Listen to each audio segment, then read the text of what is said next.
Welcome to Parenting Unfiltered, a Parents Lead podcast. We bring expert guidance and simple real-life tools to help you support your child's behavioral health.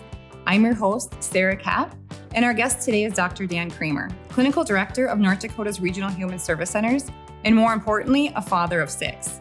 He spent his career helping families through tough moments and teaching what real strength looks like at home. We'll explore how fathers and male caregivers model mental health and the powerful impact they have on every child.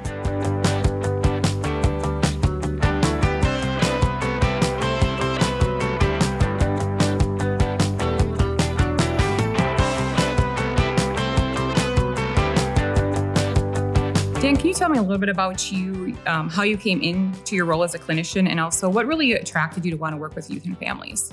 Yeah, absolutely. So I grew up in a family where mental health was kind of a little bit of like a supper table conversation. My grandpa was a psychiatrist, and my mom was a therapist. And so I was exposed to it at a young age. And so I think I became interested in the field as a child, right? And for sure, by the time I was in high school, I had thoughts that maybe I wanted to work in mental health.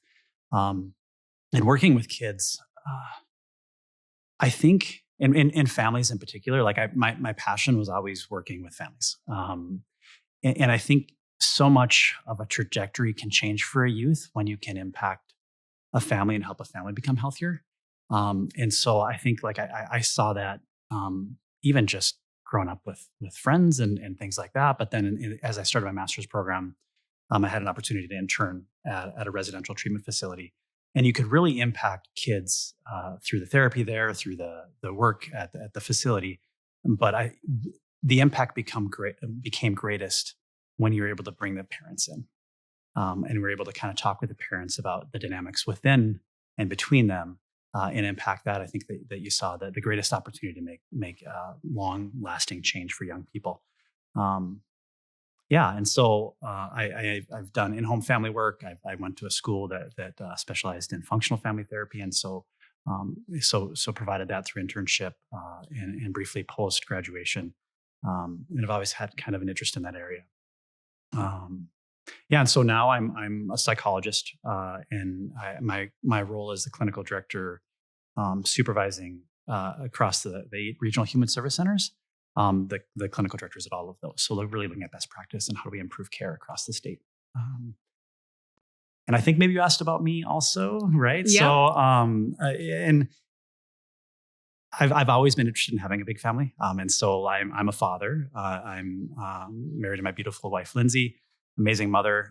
We have 6 kids. And so like we've got them from college age, two kids in college, and our youngest, was born 8 months ago, so down to 8-month-old. Yeah. So you have a wide variety from little at home to all the way up in college. What is it like navigating that wide variety of ages? Well, right. So my next youngest, beside my 8-month-old, is 11. So we had a big gap, and so I kind of got used to like, okay, no more like I literally had diapers for 12, 13 years. Like I had somebody in diapers, and so like I kind of got used to like becoming a little bit out of that stage. Yeah, I mean, as far as navigating the differences, there's an opportunity for wonderful, beautiful things at each stage, and there's also hard things at each stage. Like I know if my kid's off at college, now we've got the Life 360, so I'm always like, where are they? Are they safe? Did they come home at night? Right? And like, and then the young ones, it's like, whooping cough, right? Like, they're not getting sick, right? Like, so I think it's busy, it's exciting. It's hard, right? I think there are hard things at each stage. Yeah, I appreciate when you say things are hard. It's regardless of the age. As you mentioned, college is a new age to navigate, as well as like a parent who's experiencing a toddler or sending them off to kindergarten for the first day. It's always something that you're learning. And as a parent, you're always learning. And regardless of their age or what their needs are, it's a never ending process. And so I can definitely relate to that. As you again have young kids to old kids, what has surprised you the most about being a parent, or what have you learned the most as you kind of enter in each new phase? Going into the schooling that I went to, right? So my doctorate was in psychology, and then my minor was developmental psychology. So I always had interest in kind of like how does the young brain work? How does it develop? And so I think you get this book learning, and you think you get it, and then you have kids, and it's real and it's different and it's hard in a different way. And my wife is a reader, so she came on with all of these books. And so like I think you can almost like have like sort of paralysis by analysis of like what is the right thing or what is the right approach. And over time I've really come to believe there isn't a right way. Like you can get stuck in like, should I be doing this or should I be doing this? And you've got grandparents who are going to, in a very well-meaning way, be telling you how that you should be doing different things, right? And it like something I strongly believe is that the most important thing you can do for your kids as a father and as a parent is simply be present, be there with them. Like we develop as young people our understanding of ourselves and our understanding of the world based on this relationship with our parents. And so like, am I valuable? Am I worthwhile? Is the world a safe place that I can interact with? Right? Like how my parents interact with me helps guide and inform that. And so like we can overthink it, but it really is, am I there for my kids? Am I present? Am I showing up at things? Do they know that I'm there? Can they trust when they come home at night that I'm going to be there for them? And are they going to love me no matter the screw ups I make? Right. So like a part of our job as parents is we're going to correct, right? Like we're going to have kind of guidelines and parameters of like these behaviors we expect. But when the kids step outside that, or they screw up or they make a mistake or you're just having a really bad day, like how are we connecting with them in a way to know like I might be correcting the behavior, but like at the end of the day, they know they're loved. And it doesn't matter how bad they screw up. I'm their dad. I'm going to be there for them. I'm going to love them unconditionally. Right. And so like for my wife and I, like something that we do, right, is we check in at the end of every day with our kids, right? Like it's a small thing, like before they go to bed. And it gets a little harder as they get older because now I go to bed before they do. But when they're younger, like especially like I stop in the room every night. I give them a kiss. We say prayers. I love you. See you in the morning. Right. Like it's just sort of like little things. Like it doesn't matter how bad the day was. Right. Like that is a constant. Like my kids know, like, and I think that's so important. And so again, like, I mean, the original question, right, is like, how do we, well, I probably came far afield from the original question, but I think it really is like, keep it simple. Don't overcomplicate it. Right. Like you can read all the books in the world and it's fine to do that, but like be there, be present, be loving, be consistent. If you do those things well, generally speaking, your kids are going to do pretty well too. Yeah. And I hear that over and over again. That's always a constant theme. It's sometimes you overcomplicate it, like you said, with the books and with trying to be the best, right. Especially with the social media out there. It tries to tell you that you have to live on this pedestal and do all of the right things at the right times. But sometimes just showing up. And I really appreciate what you said. You check on him. Yeah. I mean, have those conversations and just see how they're doing too as people, because their emotions are oftentimes bigger than ours. Yes. And so if you can make it up past their bedtime and go in and check on them, that is. But yeah. So do you feel, as a parent yourself, do you think a lot of those things that you practice within your home, then you then relate into the field as a clinician? And yeah, very much. Right. And then as a clinician, a lot of times it's sort of teaching little tricks you can do.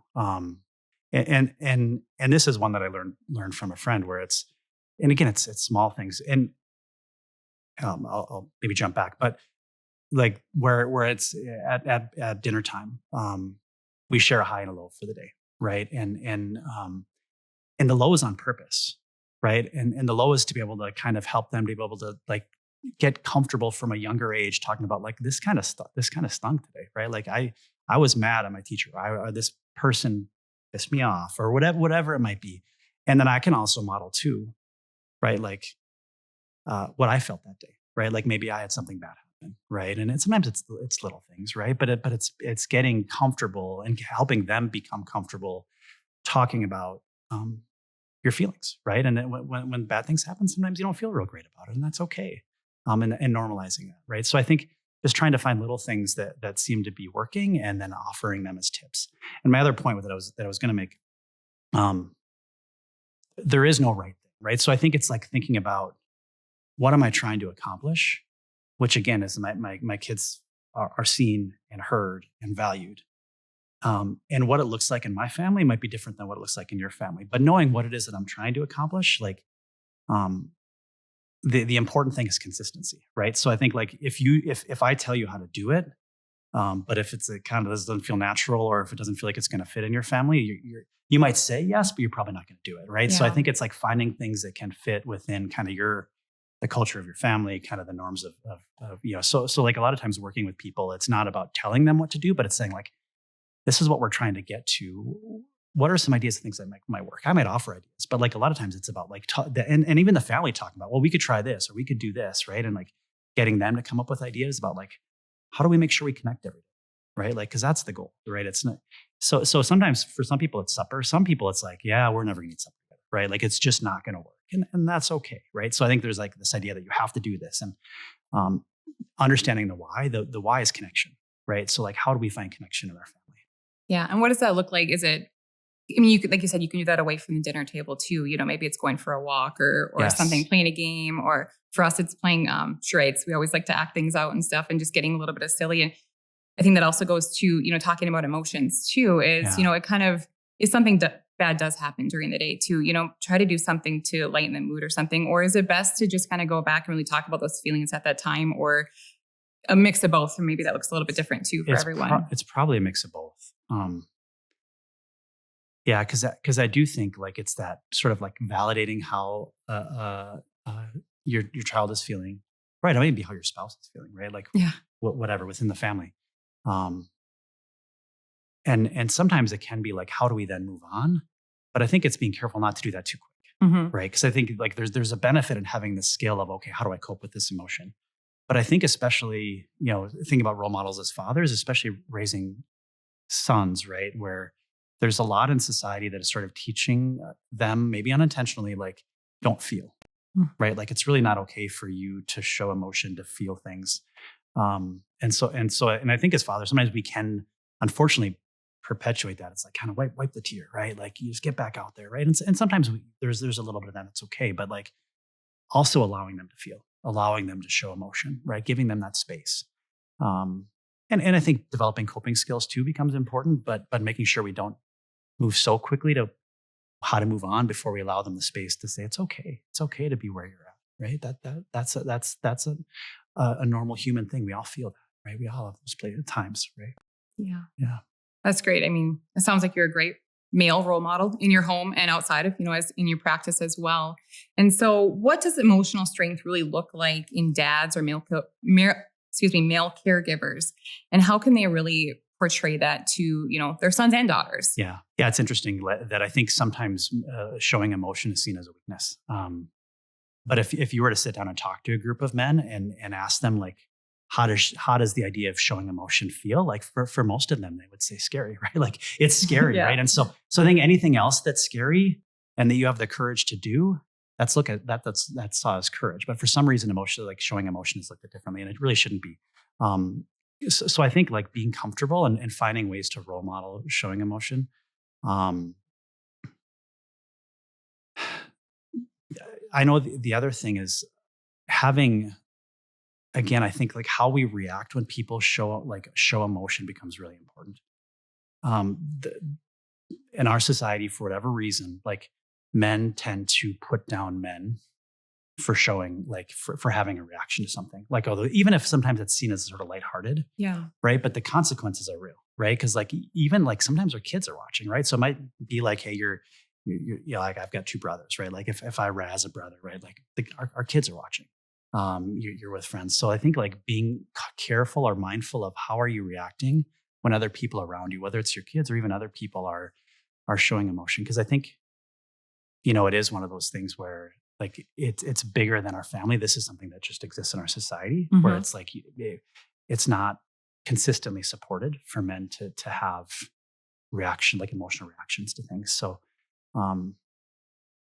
sometimes when I think about that, I also think about like, when problems feel big, like how the heck do we address that? How do we fix that? Like what Mother Teresa said is, if you want to change the world, go home and love your family, right? Like, so I think like we change it by starting small. We change it in the little interactions we have. Yeah. And I heard you say too, that role modeling is huge. I know as a mom myself, I catch myself doing things that I'm not proud of.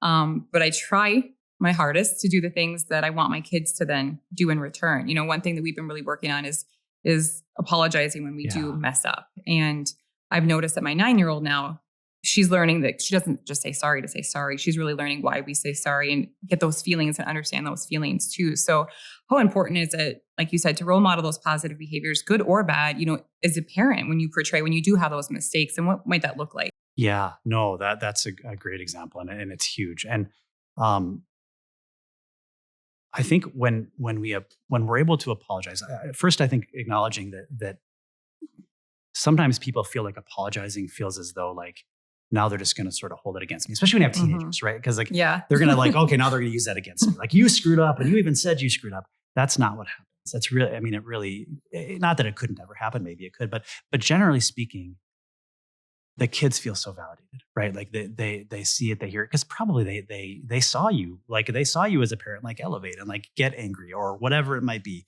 And so when you're able to apologize, you're able to role model accountability, which is something we want to teach our kids. And sometimes we think we teach by lecturing. Teaching by lecturing doesn't work very well, right? Like I think teaching by role modeling is so much more effective. So you can demonstrate accountability in that relationship with them.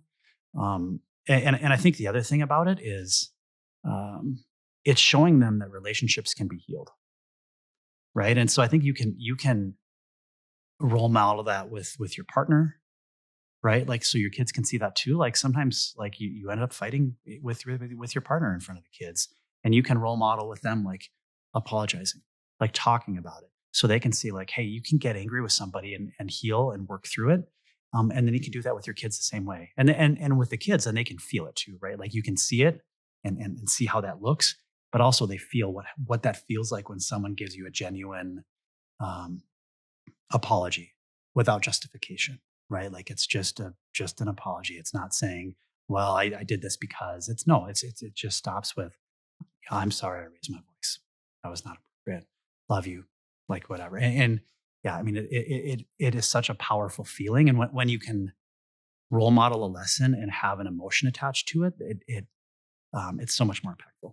Yeah, it really, I think, teaches them that, we're all human. We all have emotions. We all can, not just apologizing too, but just even in positive interactions with people, being kind to people. And hopefully it's not, I've been guilty of, their first word, not their first word, but they've had a swear word where they think like they're role modeling. Yep, so, yep. They get your bad traits too. But I think just having those relationships and being able to have the open and honest conversations too about when you do screw up, or watching you have those positive interactions with others, or whatever that might look like. So going back to when you talked about that weakness that almost that males have towards other males, how do we kind of shift that narrative in society as a whole?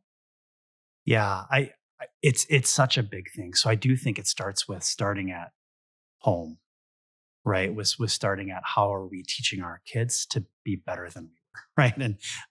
And even like it can be how are they teaching their siblings, or how are they interacting with their siblings? So I think it starts there. But then I think like as men, like it's a little bit of not a direct relationship, but I've become a big believer in the importance of having other men to sort of be a community with, right? Like, so like I'm part of a men's group, and then there's another group of guys that I hang out with that I've sort of intentionally chosen because they make me better.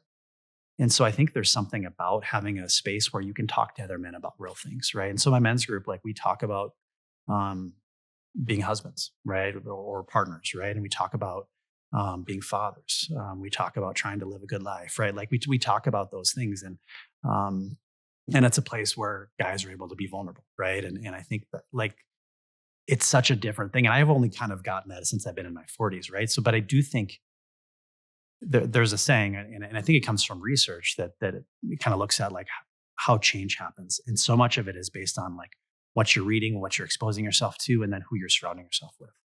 So I think like trying to build communities, even like local communities that can then grow and impact, because I think change starts small.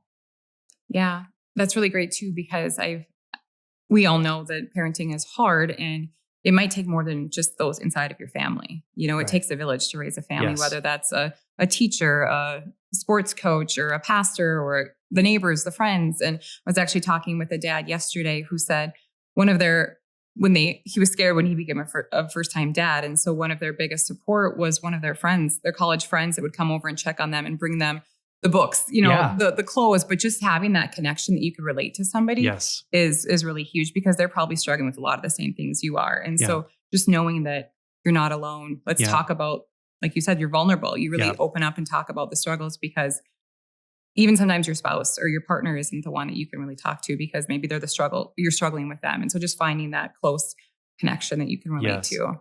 Well, and I think being able to be brave in those situations too. Like I think of there was a good friend of mine who was going through a divorce, right? And you sometimes see these comedians joke about like men go out together and wives ask, "What'd you guys talk about?" And like, "How's he doing with like?" And it's like, "Oh, I don't know. I didn't think that you like." And it's kind of become like a punchline. But the only way it changes is if we intentionally change it. So like being willing to be brave in your relationships with other men, right? Where you genuinely check in, right? Like someone's going through something. It's easy just to like, I think he's okay. Is he? Right? Like how do you don't know unless you take the time to, and not sort of like, hey, how you doing? Like, but genuine, like give them space to talk about it, right? And again, I think we can do that with our kids, but we can like, especially when we talk about changing the narrative, like I think it has to lead with each person that's willing to lead it. And are you willing to be that brave person who's gonna, know that someone's struggling? Again, it's a little bit of a tangent, but I think about like, especially our young men, right? We know men die by suicide more than women do, right? And I think a lot of it is this, like they don't feel like there's a space to talk about what's going on for them.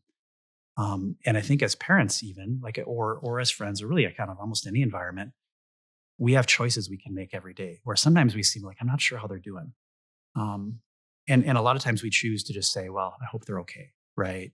But the other choice is to check in, right? And it's true even with your kids. Like sometimes you see your kids, and as they get into teenage years, like they're in their room more. They're not talking to you as much. And some of that's normal, right? Like that's part of them becoming more independent. But you also have to be careful, right? Because sometimes they're going through stuff and they're not talking to you about it. And what are you doing to open the door to give them the space to talk about it? So to knock, to check in, to make sure every day they have that chance to visit with you, to ask the tough questions, like especially if you're worried, like how are you, right? I'm worried about this. Just wanted to make sure you're doing okay. And counseling is a wonderful tool, right? Like even if it's kind of like, it doesn't hurt to just say, you know what, there are other people we can have available for you to talk with, and making that an option for them. And sometimes they're like reluctant, but usually once they have that first opportunity, it's amazing, right? Like just a safe space they can talk. And sometimes it's not you, right? Like you want to create that opportunity for it to be you, but sometimes they just need someone else to talk to. So making those things available. But my point is, especially like I think as men, we sometimes will avoid the hard conversation, even though there's a part of us that's kind of like it's bugging us. Move towards instead of move away, right? Like don't be afraid to ask those questions. Yeah, and that really goes back to what we talked about earlier too, is having those conversations at the dinner table or before they go to bed, checking in. That really is almost a protective factor for those harder conversations, maybe when they are, middle schoolers and like relationships start developing, hormones get in the way, Yes. And those hard friendships or relationships between a partner really happen, and then they're comfortable to come with you. So having not just one conversation, but those conversations over time, do those really help? That's 100% right. I mean, that's really it's like strategy is kind of it sounds a manipulative word, but it's a strategy, right? Like that you start young with creating opportunities for them to talk about tough things and for you to model talking about tough things so that as they get older, that becomes that it's not so scary for them and for you. Right. No, and very effective. And I think the other thing too is if you didn't start young, it's not too late, right? Like if you're like, well, we didn't really do that as much when they were younger and now they're 12, 13, 14, there's still ways to find, like whether sometimes it's like game night, right? Like my kids love games. So I think you talked about that too, right? Like can we find something where it's just a place to laugh? And then through that, like just start asking some questions, right? Just checking in. How are they? How are friends doing? How are, whatever it might be. Not be afraid to ask the questions. Yeah, I don't remember. I was listening to a national speaker once, and they said just engage in something that shows your kid that you're interested. Yeah. I don't know anything about gaming. The old school Nintendo is all I know, but they just picked up the remote and pretended to play just because it had that connection between them and their child. And so it showed their child that they were wanting to talk, they were wanting to engage. So do you have any tips on just how to really engage with your kids kind of around that? Like maybe it's not something that you really know how to do, or what tips would you give to parents on how to start? Yeah. Yeah. I think meeting them where they're at, right? So like, are there things that they enjoy and can I meet them there? I think the other thing is, and this I decided maybe a couple years ago, like my goal is to not say no. And so especially when they're younger, that's easier. But even as they get older, like my son likes to play ping pong. So he's like, Dad, you want to go play ping pong? And sometimes I really don't feel like playing ping pong, right? Like, but it's like my goal is to say yes every time I can, because I know those opportunities might become less and less over time. So I think trying to find ways to say yes, but even just to show interest in what they're into.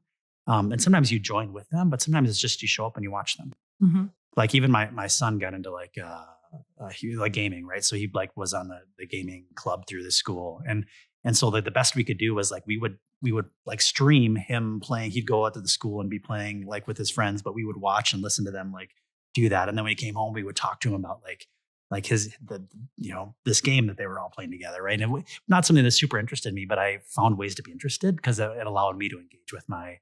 At that point, he was like a 17-year-old kid who didn't like to talk about much, but he liked to talk about that, right? So just find what they get excited about and then find a way to be excited. And what kind of tips or advice would you give to parents that you said it's never too late? It's never too late to just kind of pick up maybe where you feel that you might have screwed up, or how do you really kind of come back? Because I feel like we're our hardest critics, Yes. When we do something wrong or bad that doesn't follow the books or what social media tells us. How do you really just not be so hard on yourself and open yourself up to some vulnerability? Yeah. I think you're right that we're our worst critics. So I do think it's huge to give yourself grace. And then again, not being a kid is hard. And being a teenager is hard. And being a young adult is hard. And they're going to have issues and they're going to have struggles. And I've had this issue, like struggle too, personally with like when my kids struggle, like wanting to like look at what did I do wrong? And sometimes maybe there are things I could have done better. Sure. But I think a lot of times is life is hard. And they're going to struggle sometimes. And so to be careful that your first reaction is, what did I do to screw up? Instead to say like, how can I be there to support them now? So just to shift your frame of reference to being like, I'm going to do my best to be there for them now. And again, like there's going to be 1,000 YouTube critics or TikTok influencers who are going to tell you what you should or shouldn't be doing. And if you spend your time watching all that, like, yeah, you're going to be like, I didn't do that well. I didn't do that well. I didn't do that well. Most of it's nonsense. Like, I mean, that like, it really is. And it's never too late. I'm going to have a relationship with my child. I'm going to make sure my kid knows that I love him or her. I'm going to make sure that they know that I'm going to be there for them when things are hard. And we can always do those things. Even if, we messed some things up, maybe we missed some opportunities. If we keep it simple to those things, it's never too late, right? Like we can always find ways to connect, to show our love. And sometimes like it's awkward at first. And especially like if we haven't maybe done it, some of that before, like our kids will be like, what's going on? Yeah. Right? Like, what's happening? What do you want? Yep. But be persistent. Because I get like their walls might need to come down a little bit. Like it might take some time for them to feel comfortable with you. I love you. Right. Like that might be, and again, maybe more for dads than for moms. Like sometimes like even saying I love you is kind of like, maybe feels a little different. And maybe our parents didn't do that for us. Maybe that's where you start. But if that's already there, finding other ways to build up the relationship, like just, and a lot of times just offering things, right? Sometimes they'll say no, but sometimes they'll say yes, right? Like, hey, your mom and I, or whatever, we're going to play this game. Come join us, right? They might say no. They might say no 3-4 times, but my experience has been usually they join and usually they have fun. And sometimes like, especially the teenagers are tough. Like they will not want to like have fun until like they sort of get in the moment enough that they can just have fun. And that becomes easier, like the more you do it. I mean, it sounds simpler. Just to be engaged and be present, and just a simple "I love you" sometimes is all they need. Yeah. Yeah. So Dan, you've worked with a lot of families through crisis and change. What are some little habits or small actions that you can see that consistently make a big difference? Yeah. So I think especially if you're going through crisis or a large change, right? So things like maybe you're moving, maybe there's a divorce or a breakup, maybe there's a loss in the family of some kind. First and foremost, like, are you taking care of yourself?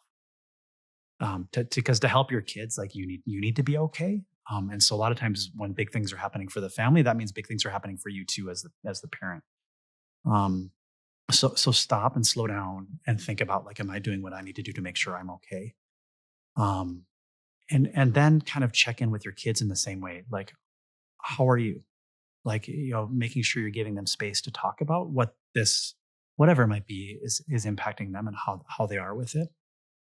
I think other things we can do is try to find where are the routines that might be important to keep, right? Because sometimes change means there's disruption, or new things or different things are happening, and for kids that can be really hard, especially really all age kids. And so, are there routines we can maintain, things within the relationship that we do that we can keep up, like things that are going to kind of be anchors for them through it. But again, I think the biggest thing is checking in. I feel like this is important to say, like we as a society, like have gotten really good at distracting ourselves, and technology has made it so easy to have distractions always. And as parents, I think we can, when we become stressed, we can rely on distraction as a coping mechanism. You have to be careful with that Hmm. because your kids will see you check out. So to be aware of like, what am I distracting myself from, and is this something I need to deal with? And it can be dealing with like by, is there somebody I can like just visit with? Do I have a friend, someone I can visit with? Some people like to journal. Sometimes it's like, is there somebody I need to talk to professionally to kind of make sure I've got a space to work through whatever it is going on with me? But like avoidance usually is kind of the first sign that things are starting to go off track for you. Because your kids, when things are rough, need you to be present. And so I think that's like one of the biggest things as parents. Like I see where parents start to struggle is that they just sort of check out. So to be careful about that, to be aware of where am I with that, and making sure um, I'm present and I'm there with them. And you talked a little bit about self-care too. And Yeah. we hear that all the time is you can't pour from an empty cup. So Yes. how do you, as a busy Yeah. dad of Yeah. six Yeah. and a clinician, how do you practice some self-care to make sure that you're fulfilled and you have the ability to go home and not lay Yeah. on the couch and want as much as you probably want to, but Yeah. just go to bed. But No, that's a good question. And honestly, like I wasn't always great at this, right? Like I think as my kids were younger, it was hard.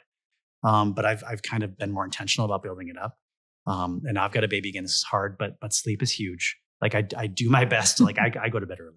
Like I do my best to get sleep because it's one of the biggest predictors of health.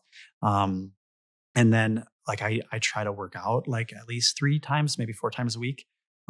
It's just for me, it's one of those things that just feels good. And then also like physically, I feel good when I do that.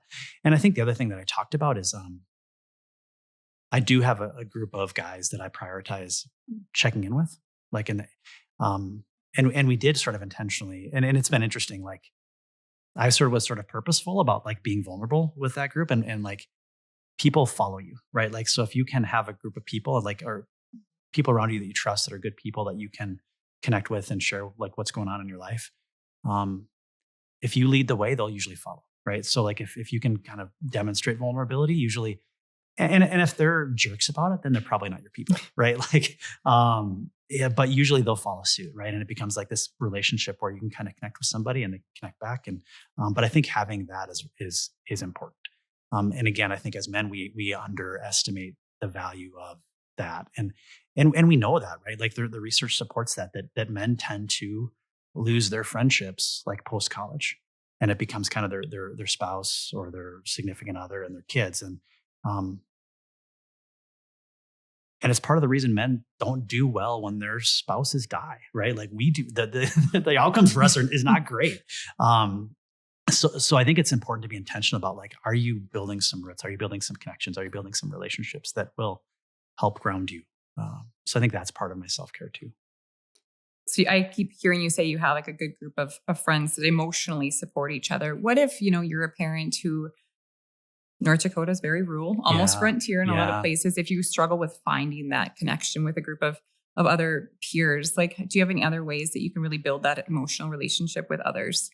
Yeah, that's a good question. I mean, I think family is potentially one way you could do it. Like if there are other people within your family group that are not maybe natural connections for you. Um, yeah, I know church is an opportunity for a lot of people.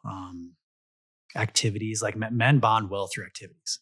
So I think it can be like some guys like to hunt, some guys like to golf, right? Like finding that thing you enjoy doing, and usually that's a place to start.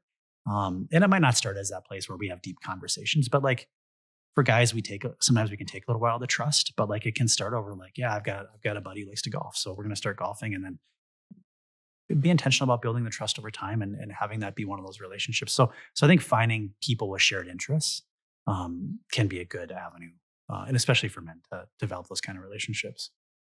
So a common theme I keep hearing over and over again is role modeling your own positive behaviors and taking care of yourself. So for all the dads or males out there that are listening, how would you be able to describe taking care and modeling your own mental health? And then again, making sure that your children are seeing that too. What's a simple step that they can do today to help model that behavior? Yeah, a lot of it is self care. I mean, like I know we already talked about self care a little bit, but it really is like it's saying like I'm worthwhile, right? And that but like we're as humans we're worthwhile, like, and it's I mean, we should take care of ourselves. So role modeling that, and again, it can be through nutrition, through activity, through like I like to read, right? Like prioritizing time like that. Um, but also like being able to talk about like I mean, we talked about that too, like being able to talk about the hard day, the bad day. So I think role modeling mental health that way, that I don't just stuff it down. I don't just avoid. I move towards rather than move against stressors. So kind of acknowledging them, dealing with them, talking about them. Um, and again, like sometimes like mental health is viewed differently from health, other types of healthcare, right? So I even think it's important we start working on the stigma of like talking to a counselor, right? Like it's a sort of idea that I went to the doctor and it's not a big deal telling somebody that, but I went to a counselor suddenly like, Yeah. holy crap, I don't want anybody to know that, right? So I think like being okay talking about like, yeah, you know, got a counselor I visit with, that was good, right? And like so normalizing those kind of conversations around like mental health is important. Um, And not always pretending that we are okay when we're not okay too. Like yeah, allowing your children to watch you feel the feels as well, right. I think is also important. If Yeah, I had an amazing dad, right? And he was one of those dads that coached everything, just was there all the time, but he was very stoic, right? So I will always remember this time. His mom died, right? And so my grandma died. And, it was the first time I ever saw him cry. Like, and I will like I was probably 13 years old, um, but I'll never forget that, right? Like just seeing him uh, kind of break down, it moved me, right? And I think like I became, because of that, like more intentional about not feeling like I need to hide that from my kids. Because I knew like that impacted me in a positive way to see my dad vulnerable, right? Because he wasn't that kind of guy. Like he was just a hardworking kind of pick yourself up kind of guy. But he was always very present. So I think that was huge with him. But like seeing him vulnerable made me feel like I need to be able to show my kids this more often. So like if something happens, like I'm not afraid to like if I'm crying in front of my kids, that's okay, right? Like that's an okay thing. And maybe it's a really good thing. yeah, Yeah, healthy. yeah, Showing those emotions, I think, really then opens the doors too for them to be able to trust in you as tough things come up in them. That if my yes, dad feels this way or my parent feels this way, then it's okay for me to feel this yeah, way and to validate their own feelings. So yes, yeah. yeah. Well, as we wrap up, it's a busy year, I think, for all of us. The holidays are amongst us. What is one tip that you would give dads, just or parents in Mhm. general, as a community, or one thing that they're doing that they can simply do today to help them along the way? Like I think the number one thing we can do as men, and really just as people, like practicing being present with yourself, like being in the moment you're in. So when you're with your kids, you're fully with your kids. When you're at the dinner table, you're fully at the dinner table.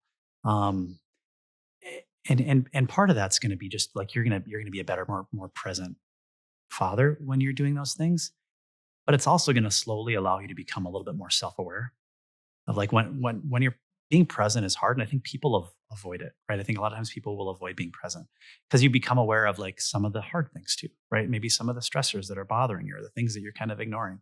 But when you're present to those things, it allows you to address them in a much more constructive way. So I think like the biggest thing I would encourage people is just to practice being attentive to the moment you're in and not thinking about, oh, can I pick up my phone or can I turn on the TV or some of that's okay, right? Like that's, but like if we're spending so much time doing that, we're not ever working on how we're doing and how we're being for others. So I think that would be my biggest piece of advice. So your presence is enough. Yeah, your presence is enough. Yeah. Well, thank you so much for being here. It's been a pleasure talking to you, and hopefully all of the dads out there learn something from a great role model. Thanks so much.